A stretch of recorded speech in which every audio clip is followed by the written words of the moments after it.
அவர் சிஎம்னா நீ தான்ப்பா ஓட்டு போட்டிருக்க. என் பொட்டாட்டி பத்தினி நீ தான் ஓட்டு போட்டிருக்க. நான் ஓட்டு போடலப்பா. உனக்கு சிஎம், எனக்கு சிஎம் அல்ல. நீ தான் கொண்டாடணும், நான் கொண்டாட முடியாது. சரியா? நான் ஏற்றுக்கலை, நான் ஏற்றுக்கவே மாட்டேன். நான் வணங்குற சாமி வெட்டுடைய காளி, தண்டனை வருவாள். தண்டனை தருவாளா? நான் வணங்கும் வெட்டுடைய காளி யாருக்கு தண்டனை தருவா? எனக்கா உனக்கா? தவறு செய்கிறவங்களுக்கு தான் தருவாங்க. சரியா? எல்லாருக்கும் தர முடியும். எந்த சாமியாக இருந்தாலும் யாராக இருந்தாலும் தவறு யார் செய்கிறாங்களோ அவங்களுக்கு தான் தண்டனை போய் சேரும். சரியா?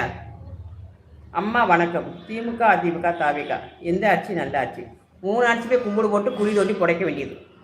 3 ஆட்சியுமே குழி தோண்டி புதைச்சிட வேண்டியதான். எனக்கு அவர் வழங்குற பொருளே எனக்கு வேணாம். அவன் எது கொடுத்தாலும் எனக்கு வேணாம். நான் உழைக்கிற காசு எனக்கு வந்தால் போதும். சரியா? இப்போ என்ன வழங்கிட்டார் உன் தலைவன்?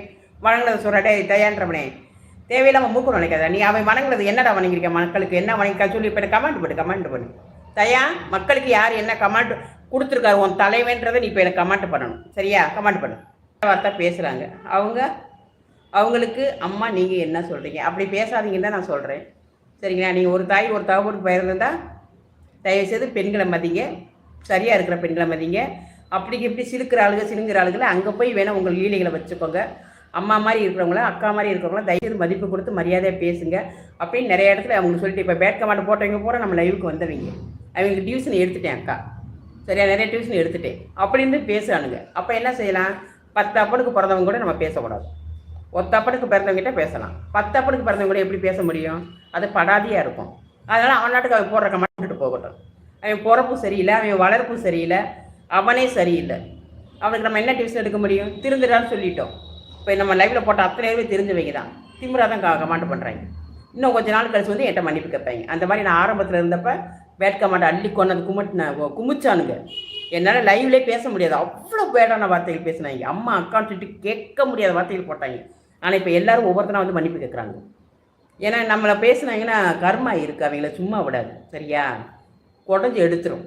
அதனால் வந்து கர்மாட்டை விட்டுருவேன். சொல்லும்போது சொல்லுவேன், சொல்லி கேட்கலன்னா கர்மா பார்த்துக்கும். 4 அம்மா 3 சரியில்லை என்று நீங்கள் யாருக்கு தான் ஓட்டு போட்டீங்க? அம்மா நான் தான் பிள்ளைக்கு போட்டேன்ப்பா. நான் ஓட்டே போட மாட்டேன்ப்பா. நான் வந்து ஒரு ஆன்மீகத்தை சார்ந்தவ. சரியா? ஒரு நல்ல கடவுள், ஒரு இயக்கம் அந்த மாதிரி செயலை வந்ததுனால எனக்கு அரசியல் மேலே பிடிக்காது. நான் யாருக்குமே அரசியலுக்கு போடவே மாட்டேன். இப்போ தான் வந்து ஒரு சமீப காலமாக 2 ஆண்டுகளாக வந்து ஆன்மீகத்திலே ஒரு புரிதல் என்ன வந்துச்சுன்னா, அரசியல் வந்து சரியாக இருந்தால் தான் மக்கள் சரியான ஒரு இயக்கத்தில் வருவாங்க அப்படின்னு எனக்கு ஆன்மீகம் எனக்கு புரிய வச்சுச்சு. அரசியல் சரியாக இருக்கணும் அப்படின்போது அதில் நான் தேடி பார்க்கும்போது, அதில் நான் சர்ச் பண்ணி பார்க்கும்போது எது சரின்றதை பார்க்கும்போது எனக்கு நாம் தமிழர் தோணுச்சு. நாம் தமிழர் தான் அவங்க சரியான இயக்கத்தில் இருக்கிறாங்க, சரியான சக்தியின் இயக்கத்தில் இருக்கிறாங்க. அது வந்துச்சுன்னா கண்டிப்பாக தமிழ்நாடு சுத்தமாக மாறிடும், சூப்பராக மாறிடும். சரியா? கடவுளோட ஆன்மீகத்திலேருந்து நான் கற்று வந்த ஒரு விஷயம் அது. அதனால தான் நான் இப்போ கொஞ்ச நாளாக வந்து நாம் தமிழருக்கு சப்போர்ட் பண்ணி பேசிகிட்டு இருக்கேன். மற்றபடி நாம் தமிழர் நம்ம இருக்கிறோமா இல்லையா, நம்ம மெம்பரா, அதெல்லாம் எதுவுமே கிடையாது. எனக்கு புரிதல் வந்து நாம் தமிழர் சரின்னு தோணுச்சு. நான் அதுக்கு தான் ஓட்டும் போட்டேன் இந்த ஆண்டு. சாமி சொன்னீங்க, இப்போ அரசியலுக்கு போயிடுங்களோ? சாமி சொன்னீங்க, இப்போ அரசியல். நாங்கள் அதை தான் நான் சொல்கிறேன் இல்லைப்பா. ஆன்மீகத்தை பற்றி உணர்ந்தவன் ஆன்மீகம் எனக்கு வெளிப்படுத்தினது. உலகம் வரப்போது, எல்லாம் பசுமையான உலகம் வரப்போது, நல்ல உலகம் வரப்போது, கடவுள் வரப்போறான்ற ஒரு ஆன்மீக புரிதல் எனக்கு வந்துச்சு. அதுலேருந்து நான் தெரிஞ்சுக்கிட்டது அரசியல் நம்ம புரிஞ்சுக்கணும்.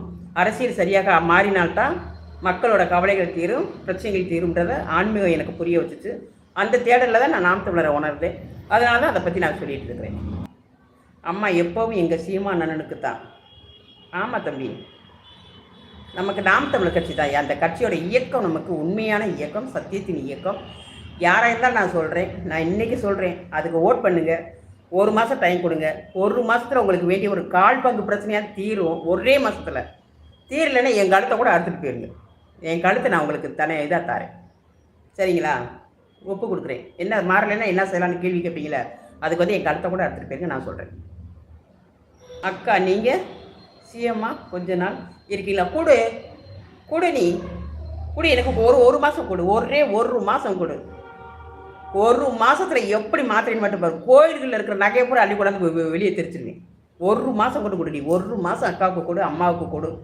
நான் எதுவுமே எடுக்க மாட்டேன். எனக்கு தேவை, எனக்கு வயிற்றுக்கு சாப்பாடு, உடை, எனக்கு அது போதும். ஆனால் மக்கள் எல்லாம் சந்தோஷமாக இருக்கணும். கோயில்களில் இருக்கிற அத்தனை தக்கத்தையும் அள்ளி வெளியே போட்டுருவேன். எல்லாத்தையும் அள்ளி வெளியே போட்டுருவேன். அதை எடுத்து போட்டாலே போதும், மக்கள் குழுன்னு வாழ்ந்துடலாம். சரியா? அதை சத்தியமாக நான் செய்வேன். எனக்கு தேவை மக்கள் பசி இல்லாமல் சந்தோஷமாக இடங்கள் நிலங்கள் எல்லாம் ஃப்ரீ தான். நீ எங்கே வேணாலும் வீடு கட்டிக்கோ, நீ எங்கே வேணாலும் உழவு செஞ்சுக்கோ, எங்கேனாலும் நீ பயிரிட்டுக்கோ, நீ வாழ்ந்துக்கோ. அந்த சட்டம் நான் போடுவேன். எனக்கு கொடு, நீ முதலமைச்சரை கொடு. சரியா? அதை கண்டிப்பாக நான் செய்வேன். அந்த இதை கொடு. அம்மா நீங்கள் சீமான் எதிர்த்து நில்லுங்க எலெக்ஷனில். அப்படிலாம் இருக்க முடியாதுப்பா. சரிங்களா? இப்போ எனக்கு என்ன தெரியும், எல்லாமே சட்டம் போட தெரியும். ஆனால் எனக்கு சட்டம் நமக்கு சுற்றி நடக்கிற பிரச்சனைகள் தெரியாது இல்லையா? நம்ம சொல்லிடலாம், எல்லாமே சொல்லிடலாம், செயல்படுத்த முடியாது. அதெல்லாம் எல்லாமே சீமான் அண்ணனுக்கு தெரியும். சுற்றியில் இருக்கிற கெட்டவன் பூரம் தெரியும் அவருக்கு. எவன் என்ன பண்ணால் அவனை எதிர்த்து எப்படி அம்பு விடலான்னு அவருக்கு தெரியும். நமக்கு என்ன தெரியும்? என்னோட ஆசையை நான் சொல்லிட்டேன் உங்கள்கிட்ட. நான் இதெல்லாம் கொடுப்பேன், இதெல்லாம் செய்வேன், இதெல்லாம் சட்டமாக நான் போடுவேன். ஆனால் அந்த சட்டத்தை நிறைவேற்ற என்னால் முடியுமா? எனக்கு எதுவுமே தெரியாது. சுற்றி இருக்கிற பிரச்சனைகள் நமக்கு தெரியாது. நம்ம எதுவுமே செய்ய முடியாது. இப்போ ஏன் விஜய் உள்ளே உட்காந்துட்டு எதுவுமே பண்ண முடியலன்னு ஏன் சொல்கிறாரா? சூழ்ச்சிகள் நிறைய இருக்கும். அதுதான் நம்ம சொல்கிறது. கற்றுக்காமல் இருக்காரு விஜய் அப்படின்றத சொல்கிறது. அதுதான் அவர் செய்யணும்னு நினச்சாலும் வெளியில் செய்ய முடியாது. ஏன்னா பிரச்சனைகள் அந்த மாதிரி சுற்றி இருக்கும். அதை சரி பண்ணணும்ல, அது நமக்கு தெரியணும்ல. அது நமக்கு தெரியாதுல்ல, எனக்கு தெரியாது, எனக்கு அரசியல் தெரியாதுல்ல. நான் மக்களுக்கு நல்லது செய்கின்ற எண்ணம் மட்டும் தான் எனக்கு இருக்குது. எல்லாருக்கும் நல்லது செய்கின்ற எண்ணம் இருக்குது. ஆனால் அரசியலுக்குள்ளே போய்ட்டு பெரிய சூழ்ச்சிகள் நிறையா இருக்கும். அதை எதிர்த்து பேஸ் பண்ணணும்ல. அது சீமான் அண்ணாவுக்கு தெரியும். அங்கே இருக்கிற பசங்களுக்கு பூரா தெரியும், தம்பிகளுக்கு பூரா தெரியும்.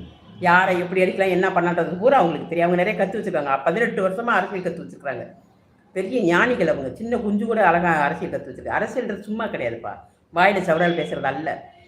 அது மக்களுக்கு எல்லாத்தையும் கொண்டு போய் கொடுக்கணும். இப்போ நீ உனக்கு வேண்டியது அத்தனையும் நான் கொடுக்கணும். அதுக்கு நான் உருவாக்கணும். அதை நான் தெரிஞ்சு வச்சுருக்கணும். அப்போ தான் செய்ய முடியும். கோவிலில் இல்லை நகையை எடுத்து போட, அது எல்லாம் வீட்டுக்காரங்களாம் கொண்டு கொடுத்தது தான்ப்பா. அது காணிக்கை கொடுத்தேன் நான். சாமி அதை சும்மா வச்சு என்ன பண்ணேன்? உள்ள ரூமாக பூட்டி கிடக்குது. ஏழை மக்கள் தங்கம் போட முடியும், ஒரு குண்டு மணி கூட போட முடியும். மக்கள் கஷ்டப்படுறாங்க. மக்களுக்கு தானப்பா கடவுள் எல்லாத்தையும் படைச்சு கொடுத்துருக்காரு. மக்களுக்கு தான். சாமிகள் எதுக்கு கொள்ளையடிச்சு கொண்டு அங்கிட்டு உள்ளோடு வச்சுருக்கணும்? அது கொள்ளையடிப்பு. மக்கள் தானே கொண்டு போய் போட்டுக்கிறாங்க. இருக்கிறவங்க போட்டுக்கிறாங்க, இல்லாதவங்க ஏங்கிக்கிட்டு பார்த்துட்டு இருக்கோம்ல.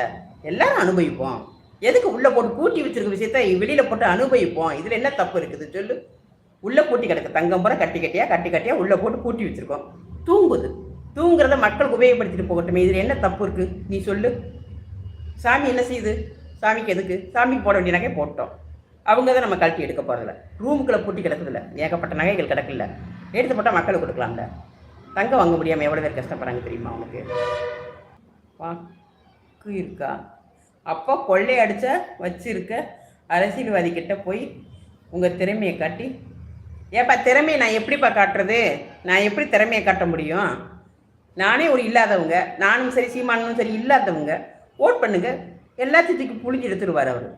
நீங்கள் ஓட் பண்ணுங்கள், சீமானனுக்கு ஓட் பண்ணுங்கள். நீங்கள் சொல்கிற அத்தனை அரசியல்வாதியையும் புளிஞ்சு எடுத்துருவார். சரிங்களா?